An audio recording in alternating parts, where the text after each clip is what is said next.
Uy, hapit naman gyud mo mga tiwas kasagaran ninyo. Sige magitag ingon, labi na inig rosaryo, inig misa, sige mansan mog simba dinhi, sige magitag ingon, moabot ka namo ang imong gingharian. Kakita na mo sa gingharian sa Ginoo. Wala. Mao na. Matud pa ni Jesus, giklaro niya nga ang gingharian sa Dios dili lugar, dili butang nga makita sa atong mata. Nga naman, anhi na siya mahitabo sa atong kasing-kasing. Mao na siya importante kayo nga ato gina siyang huptan nga ang Ginoo di ay dinhis kalibutan muhari sulod sa atong kasing-kasing. Unya kon ang Ginoo ni hari na sa imong kasing-kasing, makita na nimo siya everywhere. Makita na nimo siya diha sa naong sa imong mga isig katao, diha sa mga butang, diha sa mga sitwasyon, diha sa mga panghitabo sa imong palibot. Makita na nimo siya basta naa na siya sa imong kasing-kasing. Nang di mo tuo. Tuo mo wa. Nya nakakita na mo sa gingharian sa Ginoo. May kang wa, di sa to pa wa siya diya sa imong kasing-kasing. Ikaw na bilingi ako no imong tupad. Ing na siya nakakita na kas Ginoo sa akong naong. Nga nakita ni mong Ginoo dinhi sa akong naong. Ang uban wa mo lingi. Nga naman, wa man sana sila Ginoo sa ilang kasing-kasing. Niingon si Kristo, higugmaa ang imong kaaway. Pero kung ang gingharian sa Dios, wa gani din hisod sa imong kasing-kasing, ang makita nimo sa imong kaaway, demonyo. Mao na ron kanang nanagubat, they are calling each other demon, animal, kriminal, terorista. Ang ilang nakita pulos gyud negative, bitin. Sa payuban, way kasing-kasing, sa nang pong genocide. Mao na nga kay ang akong nakita nimo animal lang ka, puspusan ti kang animal ka. Nakita nako nimo yawa man ka, patyon ti kang yawa ka. Nakita nako nimong banaha ka, yawa man ka, palayason ti ka, kay kanang yawa kinahanglang palayason gina. Cast out demons. Ako kang palagputon dinhi aning maong kompanya, kay hudas ka dinhi, ahas ka dinhi, bitin ka, mabudhion ka, traidor ka, papahawaon ti ka dinhi, buanga ka, kay buang ka, di ka kasabot sultihan. Mao na itong makita. Ikaw kay libakira kay kanako, karon na kanser na ka, muduol-duol kanako, mayrag mamatay kang buanga ka. Kana lagi atong nakita. Gibiyaan ko nimo, nitipon ka sa imong kabit nya, karon mo balik na kanakong panuwaya ka. Uy, lupad ug asa ka padong, wa na kay luna aning balaya. Di ba? La patay ka niya. Pero naana gani nimo ang gingharian sa Ginoo, kadtong nangabit nga nibiya nimo, ikakita nimo moingon ikakaluoy sa akong bana, wa pagyud kahinomdom nako nga iyang asawa nya. After mga 30 years mo balik siya nimo, ay salamat ni balik na gyud in town, Lord thank you kaayo, gakson dayon nimo imong bana, moabot unta kanimo ang gingharian sa Dios. Nya moingon day imong bana, ikaw baya maoy kingdom of God in my life.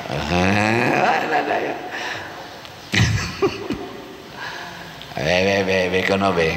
Sakto na dili. Namay kay mamutubag og sakto. Unya ron inig-ingos pare pamalit mog slat. Kakita mo sa gingharian sa Dios diha anang mga slat nga gibaligya. Kanang moingon nga wa ko kakita pa der, wa kay gingharian sa Dios diha sod nimo. Ang naasod nimo ang gingharian sa yawa nga nagsigig ingon tiguman ang imong kwarta. Ayaw sa nay paambit kay kuwang pamanggani na napagukay ayuhunong balay, napagukay palitonon, napagukay gastuanan. Ayaw sa pag dunit-dunit pasagdi ng uban diha mo dunit gasubra tingali ng kwarta nila. Pero ikaw gakuwang ng kwarta nimo, pangita manggani kag kwarta perti magay nimong trabaho nya imo na nun ang ihatag dito simban pasagdi nas padersyano diha. Ngano ko taong mo apil-apil ka diha? Mauna sila yung mga kingdom of Satan, ang pagpakig-iyahay. Sa atong unang pagbasa, importante niya, i-challenge ta mo, sige hinig balik-balik og basa kaning Wisdom of Solomon, kaning gikan sa kaalam ni Solomon, labi na gid ning chapter 7, kay gi-describe dinhi unsa maning kaalam sa Dios, wisdom of God. Nindot kay pagka-describe niya dinhi ang kaalam nga maoy nagpurma sa tanan nga ania sa kalibutan, mauman ang akong magtutudlo. So ang kaalam sa Dios mo'y nagpurma sa tanan, the wisdom of God. Kinsa may nag-arrange anang imong kilay nga anhi ginaibutang dinis babaw. Way taong naghimo anak niya giangay gina niya tanan niya, lahi ang kilay sa tao, lahi sad ang kilay sa baboy, lahi ang kilay sa iro, lahi ang kilay kinsa may gahimo anak nga maong intellect. Kinsa may nagbuot nga ang imo rag yung buhok mo kusog kay mo tubo, pero ang imong kilay limitado aron dili mo tabon sa imong mata. Kay kun ang kilay pariha pag tinubuan sa imong mata, purti na untang daghanang nagtabon diha sa imong mata, di nakakakita. Kinsa may gabuot ana nga doon na ra gina siya limit. Ang kukuha may limit ana. Kinsa man say gabuot nga kanang buhok diha suod sa imong ilong, di o bolhibo nga nasa imong ilong, di sa na mo daghan kaayo, di sa na mo sobra kay kadaghan o katagas hangtod di nakakaginhawa. Kinsa may gapugong ana? Ha? Nang imong balhibos, imong ilok banaghan magmaayo. Ug uban pang mga balhibo. Pero ngano man ang naas imong ilong, di man mo daghan hangtod makingo, di na maginhawa na puno na buhok, na puno na balhibo. Limitado raman sad, pero naabya sa balibo. Kisa may gabuot ana? Wisdom of God. Ngano nang imong kamot nga tuo, wa man sa gina mo doble diri sa imong wa man gid masayop o nabutang bas imong tangkugo. Nganong mao man gid na iyang porma, equal man kayo. Kada sa ato palang lawas makaingon ta, nganong naporma man eh? Because of the infinite wisdom of God. Kaalam sa Ginoo. Angay na kitang magpasalamat ana. Nganong niputi man ang imong buhok, nganong ang uban ito man ana, nganong niblan man ang ilang buhok, ang ato dinhi ito man, ngano ang atong ilong dinhi mubo man, ila dito tag-as man. Nganong ang atong color dinhi brown man, ang ila dito puti man. Wisdom of God. Pero musapaw na gani ang wisdom of man, usbo na ang ilong kay sundon ko na tong taas, ang akong brown paputio na ninako ana, ang akong pagkalalaki himuo na nakong babae, ang babae himuo na nakong laki, magkagubot na ta ug mao na ang kabuang sa tao. Matod pa diri, ang espiritu sa kaalam mas sinabtanon og balaan, usara siya sa kinaiyahan apan nagapadayag sa iyang kaugalingon sa daghan nga mga paagi. Dili kini binuhat sa bisan unsang butang nga material ug nagalihok kini nga may kagawasan. Free kay siya. Tanawar ko ng imong buhok ni puti nya kolore ba ipaituma or ipablan nya, kay ang wisdom free man, ang iyang binuhat free man, mubalik ginagputi. Kabantay mo mo na magsige na kag monitor. Hala, ni puti na sad. Maluya kag pinugong niya, di gid nimo siya mapugnan, magsige ra siya balik-balik. Kay free man siya. Imong naong, imong ipa-facelift, imong nang ipaanag maayo, imong nang ipainat og maayo. Unya kana ganing nindot na kay naong, batan-o na kay ka, mubalik ginang kunot.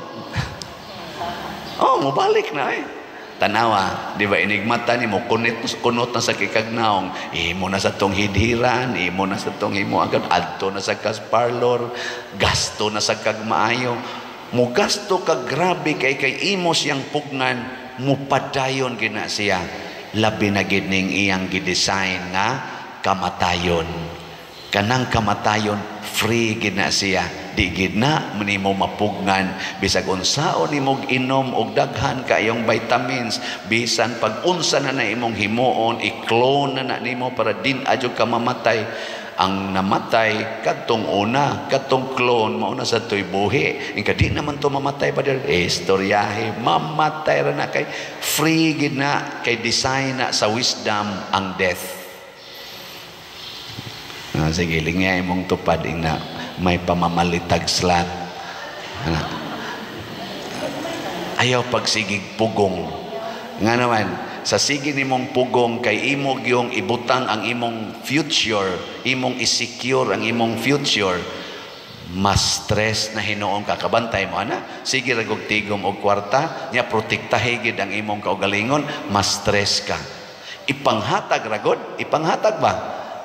Para karon maligya tag slat para maningadtos mga kabos natong kaigsuonan atong taga-agbugas karon inig birthday nako dool na rabalang karon 24 manghatag tag bugas labing minus 3,600 ka mga pamilya kay 60-60 magpaayo pagitag mga balay nga mga labing minus 60 ka buok karon nagsugod na og pagpangayo kanib dako-dako gining gastuhonona unya mao nang maligya tag slat. Unsa may mahitabo ani? Pugni imong kaugalingon, ayaw tabang, ayaw gyud panghatag ba? Awa, di ba maproblema gyud ka? No. Magsige na kag karatol, magsige na kag kabalaka, magsige na kag ka-stress, malibog ka nga ngano man nga naaman ta ko'y trabaho, pero daghan kay kog utang. Na ako'y sweldo pero porti na kong utang daghan nagalisod yung maayo tungod kay wa ka mosunod sa wisdom of God. Ang imong gisunod ang imong wisdom. Nakalampos naman ta kog eskwela pero guol lang yapon, daghan lang yapon kog worries. Na promote naman ta ko sa akong trabaho, daghan lang yapon kog kabalaka, wa lang yapon ko'y peace of mind and heart. Nga naman, wa pamusod nimo ang kingdom of God. Kay wa ka nagsunod sa wisdom of God. Salamat sa nagsunod sa wisdom of God og nipalit og slat nato ang atong SBF dag para natong kumbinto. Kaninoon hinay gyud kaayo ang iyang halin pero sagdi lang ang wisdom of God nahibaw man sana nga God has His own time. Atong halin as of yesterday 256 pa ka slots sa SBF dag niya naapay 59,744 slots nga available na niya sa ato sang sitio Christ Transforming Union para ni sa atong ipahimo atong mga projects nga akong gidamgo as of yesterday na natay halin 18,260 na pay 21,740 nga available tag 100 pesos per slot ni siya nga naa ni 60 slot challenge nga tag 6,000 na nasa tay na dawat nga 60 slot challenge nga 158 ka 60 slot challenge atong pakpakan ang namalit niini. Salamat kayo.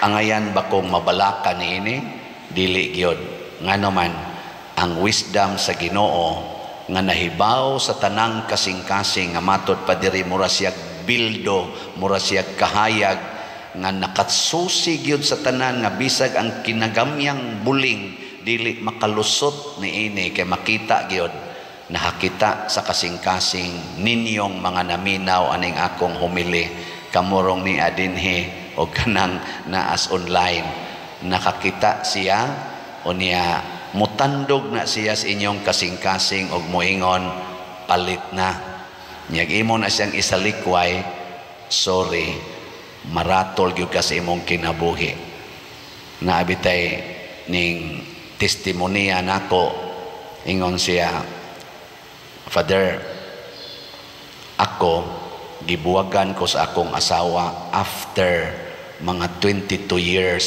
nga minyo mi bana ni siya bana gi-divorce siya ang asawa kay tuwa naman sila sa gawas gapuyo niya may gani Father kay pag divorce niya nako kana ganing nakapaminaw nako sa imong mga wali adtong panahos pandemic ang nahitabo nakahukom siya nasundon ko ning giingon ni Father Siano lalaki siya niya bugoyon nga laki mao bitang ang iyang asawa buwag niya kay di sila magkasinabot kay naa siya mga bisyo ana nga di kauyon or mga buhat nga di kauyon ang iyang asawa after 22 years gibuwagan gid siya na sila'y anak na duha ba to tulo duha pagbuwag na kuno niingon siya siyang kaugalingon kani para nako wisdom of God gito iyang gisunod ingon siya sundon ko ning giingong Padre Siano nga walay premarital sex kunwa ko'y kasal sa babae di ko makig-sex kay ngiyang asawa pag-file og divorce wada ngatig duha ka tuig naminyo man dayeg lain so gaduda siya nga duna natoy iring-iring daan siya wa na gid niya buhata ang pagpakig-engage og babae hangtod karon niya ingon siya nako pagkita namo Father salamat gyud kayo nindot kay akong gibati Father pagbuwag ko nako sa kong asawa pag divorce niya nako kay ang akong tanang sweldos una ako magyong ihatag niya kanang allowance na malay iyang ihatag nako pag divorce na mo Father gidagid na niya tanan Father negative gyud ko as in negative nang nangakap na lang ko kapuy-an ngadto ko sa akong igsuon puyo na lang ko dito zero gyud ko Father pero karon Father kana ganing sa sige na akong paningkamot hinay-hinay nakapalampos pagyud ko sa akong duha ka anak akong nagastuan o niha kana na ang nanakoy residence nga ako gyud dito sa US ug dinhi sa Pilipinas unya sige kog hatag pa din sige sa kog palitan ang imong slot nindot kay akong gibati nako yang sa imong gibati in relation sa imong wife in siya love gyapon ako siya Father giampo gyapon ako sila nga magmaayo ilang kinabuhi sa iyarong bag-ong bana nindot ano nako niya open pa ka og nailaing babaeng makig ihatag sa Ginoo nimo siya open kay ko Father pero ako gining isaad padayonon ko na gid ni ang akong celibate until married nakaana ko nako mas buutan pa man ni siya nako noon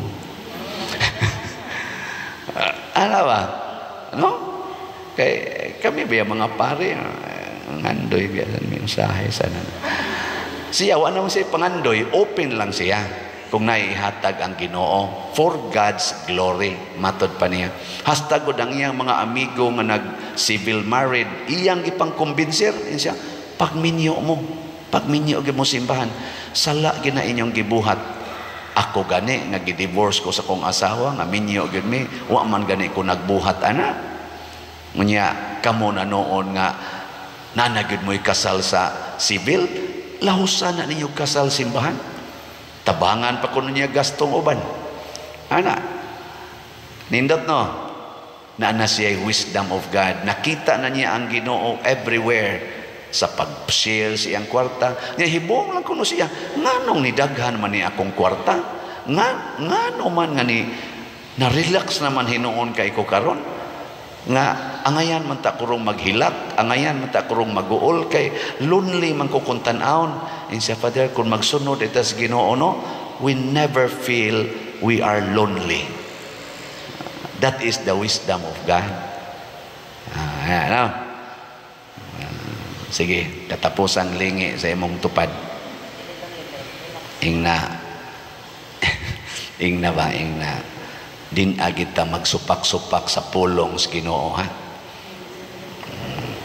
Mao na diri sa atong tubag sa Salmo, giklaro gyud nga ang imong pulong malungtaron sa kahangturan, Ginoo. Dili gid na matapos, di sad na mamakak, dili sad na muhatag nato sa mga kasakit. So inaot unta ang mga tao karong na naggubat mosunod na sa wisdom of God, makita na unta sa taga-Russia ang Ginoo didto sa Ukrainians, ug ang mga Ukrainians kakita unta Ginoo sa mga Russians. Nga kini di ay kalibutan, dili di ay kita mo itag-iya, dili na to awayan ang atong mga teritoryo, kung dili maghigugmaay ta nga way teritoryo. Kanabang, let us not build walls of divisions, but bridges of love and friendship. No? Waman mo ayo, di man sad mo yun. Sige na, nindog na ta.